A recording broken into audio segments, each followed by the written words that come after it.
calling and check my mic. Yes, sir. All right, sounds like we're good to go. 1, 2, 3, 4. Yes, indeed. Very good, thank you. Mr. Speaker, thank you for taking the time to be with us today. Why do you think, at this particular point in the country's history, that you are the right person for the job of being President of the United States? Well, I think we need very large changes in Washington to get America back on the right track. And I think that those large changes in the bureaucracy and in the judicial branch and the presidency in dealing with the Congress require somebody who both has done it before, so they know what they're doing, and who has a very solid conservative base in terms of their thinking, their philosophy, their approach. So I think it is very, very important that we have somebody who can show a clear difference from Obama, and that's why I think I'm probably uniquely qualified as a candidate this year. At what point is the Republican Party going to say enough is enough and unite together to go after President Obama? Tampa. I mean, I think that nominating processes are messy, but the fact is that Obama and Clinton fought it out all the way to June. It didn't seem to hurt Obama in the fall. If anything, it may have helped him. And I think that McCain having a 3 or 4 month period where nothing was happening didn't particularly help him develop his campaign. So you have to live out doing what you're doing. And what I'm trying to do is use it, as I did this morning here in Cincinnati, to communicate big solutions, talk about big ideas, get people to understand that we can fix this, that there's a reason to be optimistic, that we can have a much better future.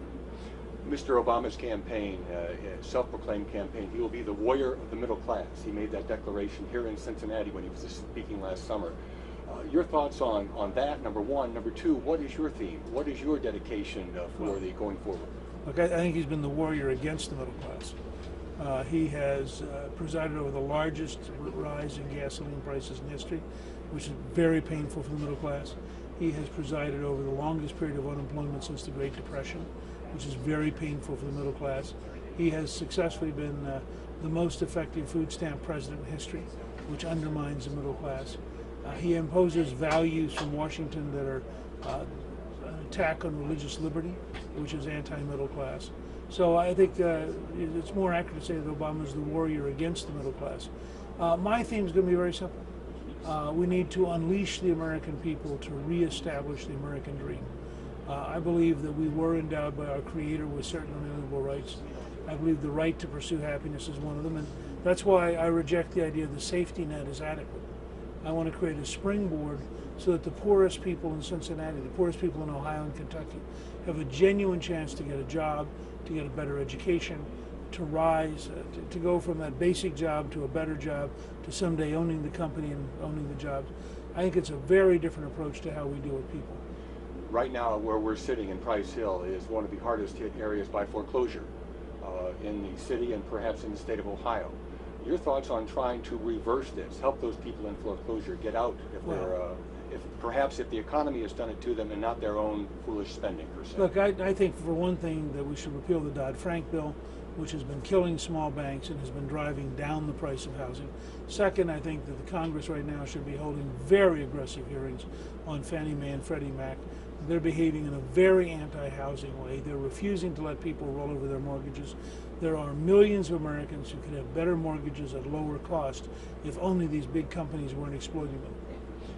Talking to many people inside before you spoke, they say the biggest thing we have to worry about for our future, these are young people, mind you, are saying we have to bring this national debt down. How do you do that right now? Well, I think this is one of the reasons I'm uniquely qualified to be the candidate. In the 1990s, working with Bill Clinton on a bipartisan basis, we got unemployment down to 4.2%, created 11 million new jobs, controlled spending, reformed the government. The result was the first 4 consecutive balanced budgets in your lifetime. We paid off $405 billion in federal debt, so we've done it. We know how to do it. If I become president, I'll work very hard to get the budget balanced and then to establish a surplus every year that is used to pay down the debt. We should get down to about 40% of the gross domestic product, which if you have the economy growing and you're gradually paying down the debt, it's surprising how fast you can bring it under control. The nation's unemployment rate dropped to 8.3% last week, but there are still 12.8 million Americans who don't have a job and another maybe 11 million who have perhaps given up, are working part-time and would like to work full-time. How do you turn those people into taxpayers as opposed to those who might be looking for help or getting by on just a Well, meager salary? We have a very dramatic program based on my experience with Reagan in the 80s, my experience with Clinton in the 90s.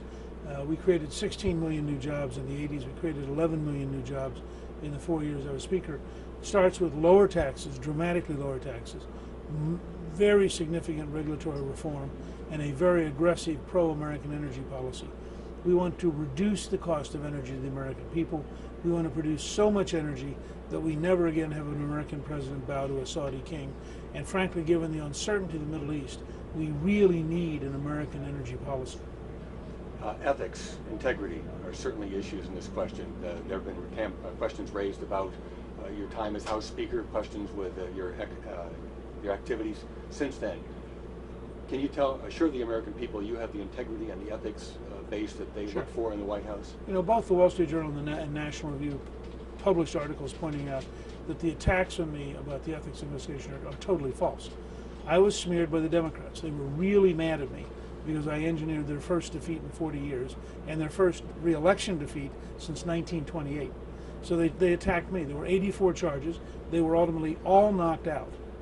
The only thing that was any way wrong was a letter written by my lawyers that was factually in error, and I paid the cost of that investigation. I did not pay a fine.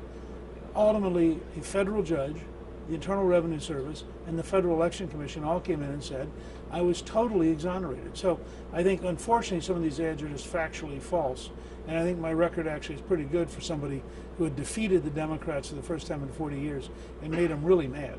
What assurances can you give to the American people you have the ethics and integrity that they expect from someone in the White House? I think they can look at a very long career. I've been actively working on and studying government for 53 years. I served 20 years in the Congress. I ran 4 small businesses. I've written 24 books and helped make 7 movies. And they can look at the totality of my experience, talk to people who've worked with me.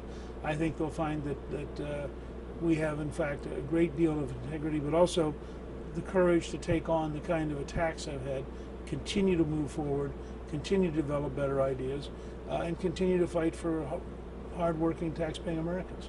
America's infrastructure is in big trouble. We've seen bridges collapse, whatever. We have one here, the Brent Spence Bridge between Ohio and Kentucky that carries 4% of the nation's commerce every year, but yet is called functionally obsolete.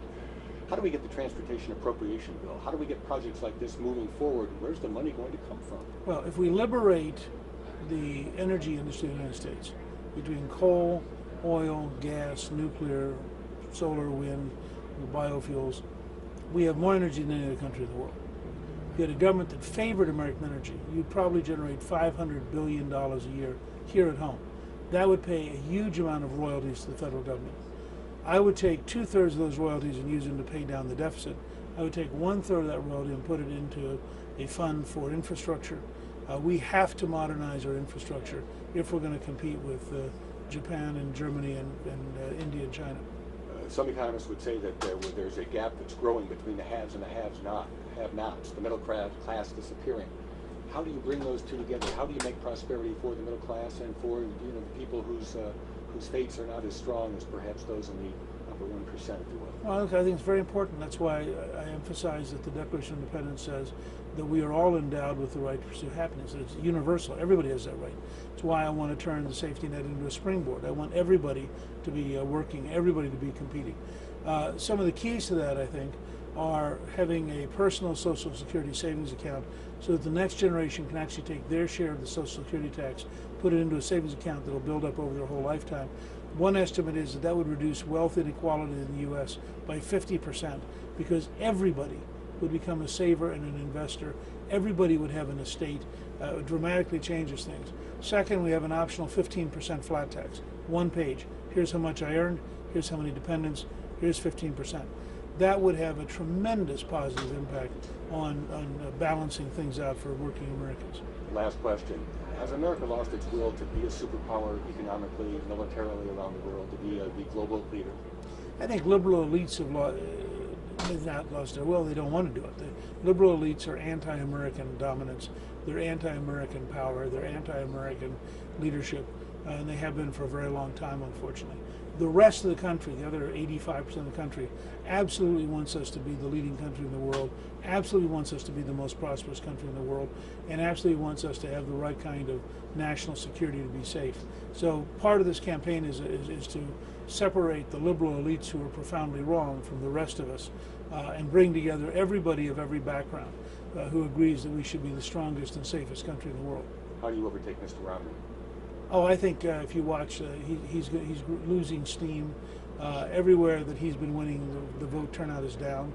Where I've been winning, the vote turnout is up. I think as we go to, in Ohio, there's a poll this morning that I'm ahead by 1 point. And I think this is going to be a really interesting race. And our hope is that by the time we get to Texas, that we will be either even with or ahead of Governor Romney. You're in for the long haul. Absolutely. Mr. Speaker, thank you very much. Thank you. Good to be with you. Good. You need a two-shot? Two-shot. Black and white. I still remember Channel 8 in Lancaster, Pennsylvania. When I was very young, it was the only station. And it would come on about 6 in the morning. At midnight, it would go off. And you'd have a Star-Spangled Banner, a flag waving, and a Navy fighter plane fly across the street. Then they would go dark. I tell audiences, how many of you have over 300 channels? All the hands go up and say, isn't it amazing you can't find anything worth watching? It's very true. But we're also pretty spoiled.